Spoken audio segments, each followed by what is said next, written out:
Hey everyone, welcome to the channel. Today it's time for another indie showcase. I'm featuring a couple of brand new releases this month, including the sequel to an SPF B07 finalist.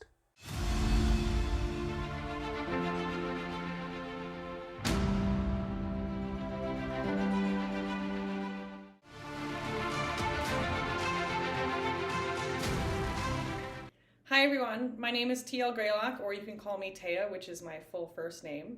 I'm the author of 2 fantasy series set in wildly different worlds. My current series is The Godforged Chronicles, which is best described as Indiana Jones meets Renaissance Italy. The first book in that series, Shadows of Ivory, was a finalist in the most recent iteration of the SPFBO and finished 3rd in the competition, which of course I'm super proud of. Shadows features an archaeologist main character with a vengeful rival. As the two of them duke it out over an excavation, they are pulled into a web of plots and deceit and magic that threatens to topple alliances that have held for centuries. Meanwhile, a long-dead tyrant seems to be intent on reshaping the world with cruelty once again. The second book, Legacy of Bronze, was just published about 2 weeks ago. I really love this book. I think I successfully tackled some of the bigger issues I wanted to touch on beyond the magic and the story and all the fun bits, mainly questions about colonialism and material culture and false perceptions of cultural superiority. I'm really proud of it, and I hope you'll give the whole series a chance. I'm working on the 3rd and final book now. And then I just want to also quickly mention my first series, which is called The Song of the Ash Tree. This trilogy is set in the world of Norse mythology, so think Vikings and gods and giants and all that cool stuff. The first book is The Blood-Tainted Winter. And yes, Loki is in this series. So thank you so much for checking out my work.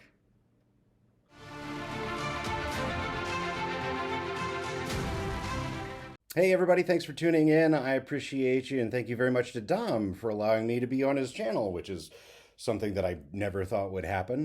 My name is A.R. Witham. If you are reading The Legend of Black Jack, and if you're already finished reading The Legend of Black Jack, my name is Andy. Thank you very much. I appreciate you. So I thought I would give you 3 reasons why you should read this book. Number 1 is I wanted a book that would make you feel like you felt when you were 14 years old. I don't know if you remember what it was like to be 14 years old. For some of you, it's a very recent memory. For others of you, not so much. But for me, I remember it very, very well. I wasn't a boy. I wasn't a man. I was somewhere in between. Nothing really made sense. I didn't have control over anything. I was told where to go, what to do, where to sit. Everything was controlled for me, but I wanted to break out and I wanted to be free, but everything was slightly bigger than me. And I was expected to overcome it somehow. So I wanted to capture that feeling. And with the main character, I didn't feel like I could get that with a character that was born and raised in a medieval setting. So I wanted somebody who was from our earth and establish those emotional connections with him before we started, and then take him and drag him into my world. Number 2, I love coming of age stories, so I wanted this to be one of them. I love Luke Skywalker or The Princess Bride or Kvothe, and so I wanted this story to have a similar feel to it. And so for the first half of the story, Jack is kind of like a leaf on the breeze, right? Other people are making decisions for him. He is subject to the whims of the people and the things around him. But as the story progresses, Jack starts to make choices. And one by one, those choices are the thing that lead him to the man that he eventually will become. Number 3, I want action and adventure. This is the reason I read fantasy, because you can get yourself into some really, really interesting circumstances once you throw physics out the window. I love it. So I put in illustrations in every chapter to help the reader imagine those big moments, those fight scenes, and those amazing environments, and really bring the story to life. So if any of that sounds intriguing to you, pick up the book and give the prologue a try.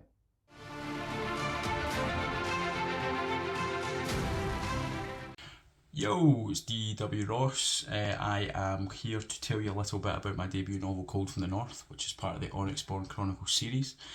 Cold from the North is the scene-setting novel in which we meet our main characters and we kind of find out the motives of the story. The main focus is that there's a prophecy, and if this prophecy is fulfilled, there will be dire consequences for the continent of Galania, which is the world setting for the novel. This novel in particular, Cold from the North, as we see, focuses on Ogulf Harrelsbane, who is our main character, and it kind of goes with him on his journey when he is kind of displaced by a war. He's kind of forced to become involved in the stopping of this prophecy, if you will. He has to go through a lot of chaotic situations. He's kind of forced to navigate the intricacies of a civil war, and he's got to band together some allies who are going to make a difference and going to be able to stop this prophecy from being fulfilled. Cold from the North is book 1 in a series of 3 books. The second book, The Darkest Dusk, came out in May 2021, and then the final book, The Fury of Fate, is due out in July this year. If you like epic fantasy, if you like nice plot-driven stories with likeable characters, lots of battles, good bit of gore, lots of magic, then I think this series could be for you. And if I could also just take a second to say thank you to Dom for giving me this opportunity to share my book with the world. So yes, thanks so much, Dom, and thanks to all of you. Cheers.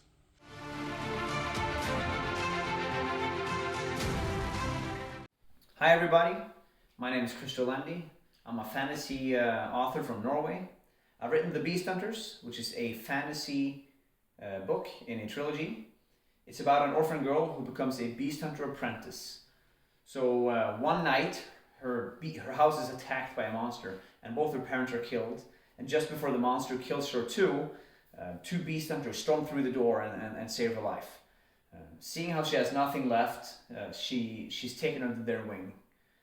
But she has some trouble trusting them because her dad used to mistreat her. So she's looking for all the signs that they're gonna use her for some devious plan, or they don't really care about her, or that the food they give her, that she's gonna have to repay them somehow. But they keep contradicting her, and she learns that the world isn't necessarily that as cruel as she thought, and she ends up trusting them more and more.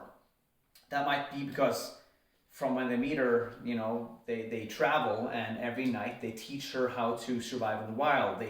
They make her go through all the rituals you have to do, not rituals, but the things you have to do to survive in the wild. So placing the spikes where they need to go, placing the spears and the trophies where they need to go, and getting the powder out to ward off all different kinds of monsters.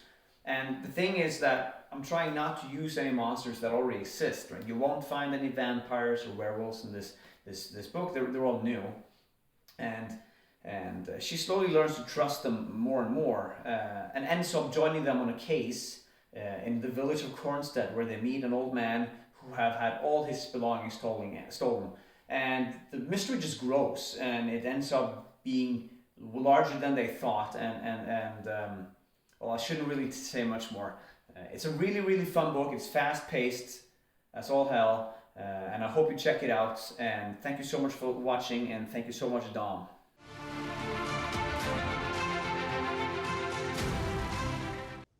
I'm Bryan Asher, author of The Intercontinents.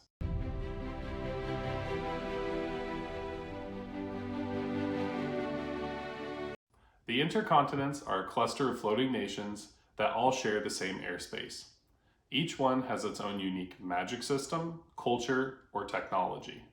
What this allows me to do is to tell multiple different standalone stories in different genres. For instance, my first book, The Assassin of Malcozé, is a fantasy adventure.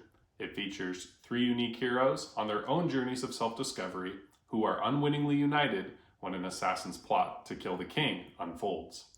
While my second book, The Treasure of Lorev, is a sci-fi treasure hunt. When an explorer uncovers a technological artifact with his best friend, he's thrown into a battle between a cybernetic demigod and the person tasked with safeguarding humanity from him. Each of these adventures are completely standalone. You can read both books or just one, and they can be read in any order. I also feature multiple illustrations throughout. In the first book, all 4 main characters are illustrated by the cover artist, Emilis Januszkiewicz, along with a few pieces of scenery. While in my second book, he illustrates the 4 main characters, and I have United Kingdom artist Cy Gardner illustrate a unique piece of scenery for all the chapter headers. If you think those sound like interesting reads, you can find them on Amazon, Barnes & Noble, and Kobo by searching my name, Bryan Asher. If you'd like to stay up to date on the Intercontinents and my work, you can visit my website, intercontpress.com, or my Instagram @ @BryanAsher_novels. Thanks, and happy reading.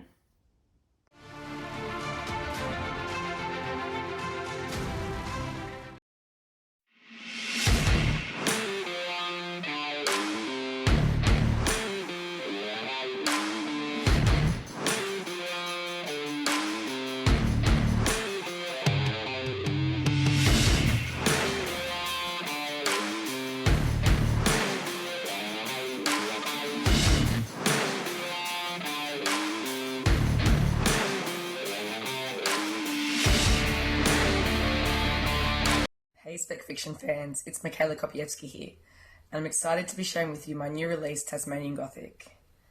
Tasmanian Gothic is what I like to call a dark biopunk thriller. It's basically what you get if you took the grim, dark, complicated relationship stories of Joe Abercrombie and Anna Smith Spark, fused it with the weird biopunk dystopias of China Miéville and Cameron Hurley, and then threw in some Mad Max Fury Road vibes. The story takes place in a post-apocalyptic Tasmania, decades after the ozone layer has ripped open, radiation has rained down, and an explosion of exotic mutations have emerged. The privileged and the powerful have barricaded themselves in the north behind a wall that cuts the island in half, and, left to its own devices, the southern reaches has descended into years and years of gangland warfare. It's in this hotbed of violence that we meet our protagonist, Solari. Solari survives the chaos the only way she knows how, scouring the lush mutant wilderness known as the Fringes, for compounds she can turn into the wildly addictive snow rock and sell to the local crime lord. But when her junkie ex-boyfriend shows up and starts causing trouble, Solari is forced to run, escaping the promise of violence and retribution, with nothing more than a handful of cash, a stolen van, and a pair of giant wings cleaved from a mutant moth. Tasmanian Gothic releases on the 1st of August, but it's available to pre-order now for the lucky dip price of just $2.99 on Amazon, Apple Books, Nook and Kobo.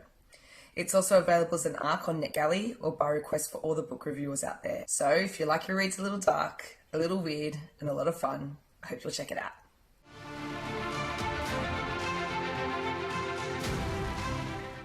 Thank you so much to all of the authors who provided videos for this indie showcase. I really appreciate the work that you've done to showcase your books for my viewers.